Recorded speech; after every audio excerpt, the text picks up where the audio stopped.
Eskalasi demonstrasi menolak kenaikan harga BBM dari berbagai kalangan, mahasiswa, buruh, sampai kader partai terjadi di berbagai daerah. Mereka terus meneriakkan anti kenaikan BBM. Padahal pemerintah bersama partai koalisinya di parlemen hampir pasti tetap pada keputusan untuk menaikkan BBM mulai 1 April mendatang. Lantas apa arti suara mahasiswa dan masyarakat selama ini? Relakah mereka dianggap membawa kepentingan kelompok oposisi pemerintah? Kami akan membahasnya bersama dua anggota Badan Anggaran DPR, Dolfi OFP dari PDI Perjuangan dan Gede Pasek Suardike yang bergabung dari Gedung DPR Senayan Jakarta, juga hadir aktivis mahasiswa Robi dari Universitas Negeri Jakarta. Saya pertama-tama ingin ke Mas Robi terlebih dahulu. Seberapa yakin Anda bahwa perjuangan Anda dan teman-teman turun ke jalan ini akan dapat mempengaruhi keputusan pemerintah nantinya? Ya, terima kasih Mas Zilda. Sebelumnya saya turut prihatin gitu ya, mengucapkan turut prihatin dan sedih bahwasannya ternyata bentrokan hari ini memakan korban gitu ya. Kami sangat sedih sekali dan kami sangat mengecam tindakan aparat yang hari ini tidak begitu lembut kepada mahasiswa gitu. Karena harusnya lebih keras? Tidak seperti itu gitu ya kan. Hari ini kita datang untuk bersama-sama menyuarakan satu penolakan terhadap kenaikan BBM. Karena bahwasannya BBM ini dirasakan dari sekian ratus juta warga Indonesia, tapi di sini pemerintah tidak melihat siapa yang sebenarnya kesusahan gitu.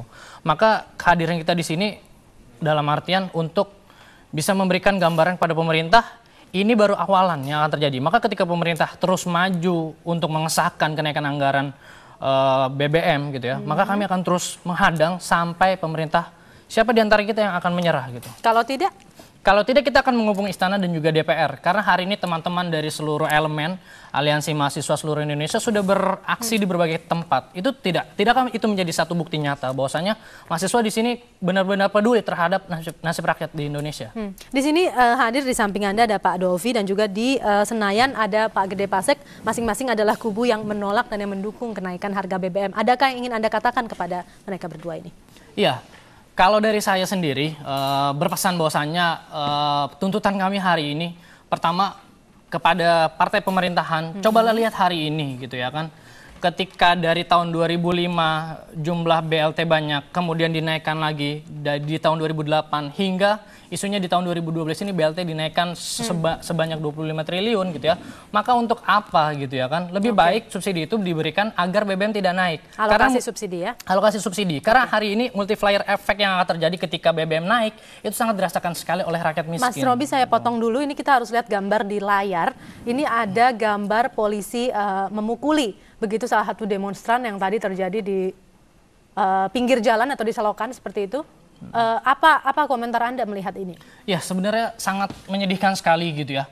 Kami sebagai mahasiswa yang datang dengan baik-baik gitu ya, dengan satu itikat baik bahwasanya rakyat hari ini sedang membutuhkan satu buah keadilan.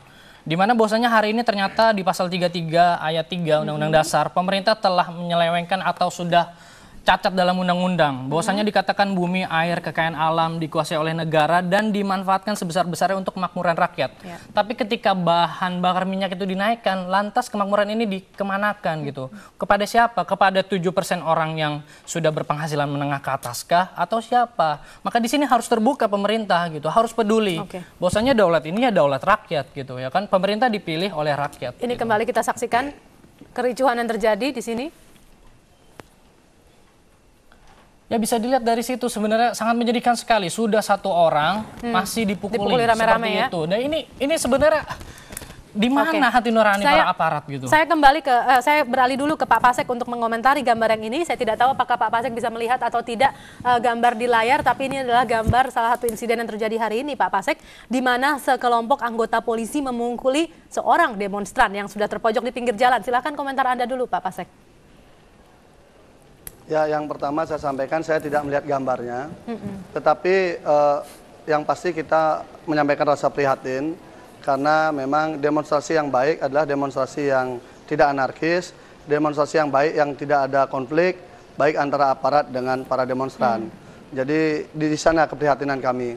Ya kami juga berharap ke depan dalam suasana reformasi ini demonstrasi silakan dijalankan. Tapi saya harap juga aparat tetap menjaga jarak yang bagus, tapi juga para demonstran juga tetap menjaga etika berdemonstrasi yang sehat kan begitu. Itu masalah itu akan terjadi ketika salah satu tidak tidak pas kan begitu. Baik, sebelum saya ke Pak Dovi, kita harus break dulu. Nanti saya berikan kesempatan di segmen berikut. Nanti kita akan bahas PDI Perjuangan di sini dituduh menunggangi, memprovokasi demo, bahkan mencolong start begitu untuk kampanye dengan atribut dan lain sebagainya. Tetap bersama kami di Metro hari ini.